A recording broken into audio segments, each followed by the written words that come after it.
Pernah nggak sih lihat tulisan Arab yang gundul kayak gini, yang biasa disebut kitab kuning, terus mikir, gimana cara bacanya ya? Kan nggak ada harokatnya. Nah, kalau Anda pernah bertanya-tanya seperti itu, Anda nggak sendirian kok. Dan hari ini kita bakal bongkar salah satu rahasia paling dasarnya.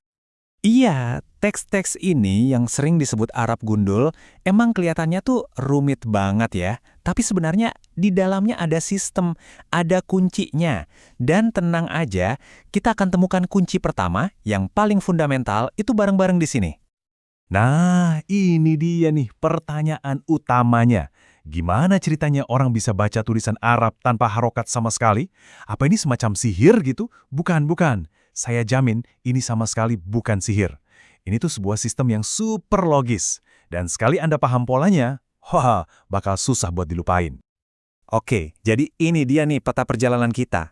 Pertama, kita lihat dulu masalahnya apa. Terus kita kenalan sama alat bantunya, yaitu huruf jar. Setelah itu, kita pelajari gimana pengaruhnya, lihat contoh-contohnya langsung, dan terakhir, kita intip sedikit satu aturan lain yang berkaitan. Udah siap? Yuk kita mulai. Oke, kita masuk ke bagian pertama, membaca kitab kuning.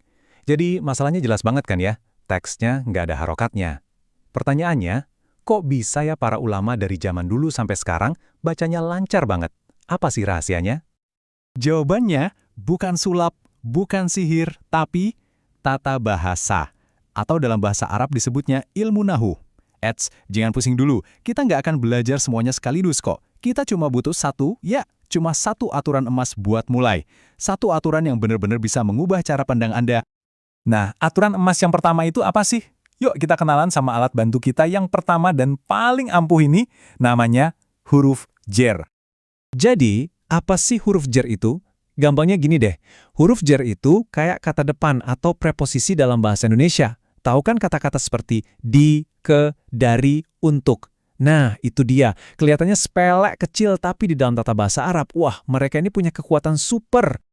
Nah, ini dia nih bagian terbaiknya. Ini beberapa huruf jar yang paling sering muncul. Coba lihat deh. Nggak banyak kan? Sedikit banget. Ini gampang banget dihafal. Dan bisa dibilang, ini adalah cheat code pertama Anda buat bisa baca kitab kuning. Saking pentingnya huruf-huruf ini loh, dari zaman dulu para santri itu sampai menghafalkannya dalam bentuk syair atau puisi, biar gampang nempel di kepala. Jadi ini tuh bukan sekedar catatan kaki dalam ilmu tata bahasa ya, ini fondasinya banget. Oke, sekarang kita udah tahu apa itu huruf jar. Tapi, terus fungsinya apa? Apa sih yang mereka lakukan sampai dibilang punya kekuatan super? Nah, disinilah bagian paling serunya. Siap-siap ya? Ini dia aturan emasnya, tolong diingat baik-baik setiap kali Anda ketemu sama salah satu huruf jar tadi, kata benda setelahnya itu pasti, saya ulangi ya, pasti harokat akhirnya berubah. Selalu, 100% tanpa terkecuali. Nah, dalam istilah teknisnya, kondisi ini disebut i'rab jar. Dan tandanya apa? Gampang banget. Tandanya adalah harokat kasroh. Itu loh garis kecil di bawah huruf yang bunyinya i. Jadi rumusnya simple. Lihat huruf jar, otomatis kata setelahnya dibaca dengan akhiran i. Udah, gitu aja. Biar lebih jelas, kita lihat langsung aksinya. Coba perhatikan tabel ini ya. Kata air dalam bahasa Arab itu al-ma'u, aslinya berakhiran bunyi u.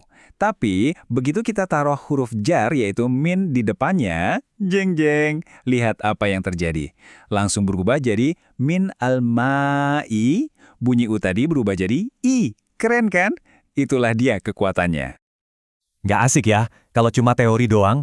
Yuk, sekarang kita lihat gimana aturan ini bekerja di contoh-contoh yang beneran ada di dalam teks, biar makin mantap. Coba lihat contoh ini. Min al-masjidi. Walaupun tulisannya gundul, nggak ada harokatnya, tapi karena Anda lihat ada kata min di depannya, itu kan huruf jar, Anda bisa 100% yakin kalau kata setelahnya itu pasti dibaca al-masjidi dengan akhiran i. Bukan al-masjidu atau al-masjidah.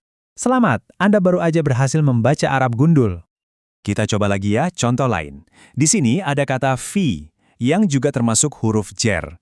Nah, kata setelahnya gimana bacanya? Betul banget, pasti dibaca dengan akhiran i. Jadinya dini. Polanya selalu sama, berulang terus. Udah kayak kunci yang pas buat membuka gembok yang sama setiap saat.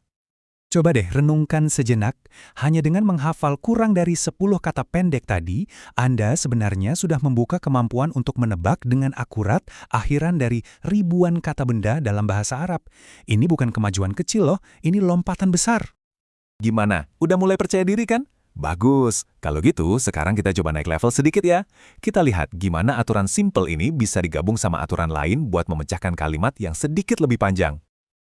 Oke, konsep berikutnya namanya izofah. Gampangnya, ini adalah struktur kepemilikan, kayak frasa pintu rumah atau bukunya murid. Nah, dalam bahasa Arab, kata yang kedua, yaitu rumah atau murid tadi, itu juga harokat akhirnya harus i atau kasroh. Jadi efeknya sama persis kayak huruf jer. Sekarang, puncaknya. Kita gabungkan kedua aturan tadi. Lihat frasa ini. Li Rabbil Alamin. Pertama, kita lihat ada li di depan.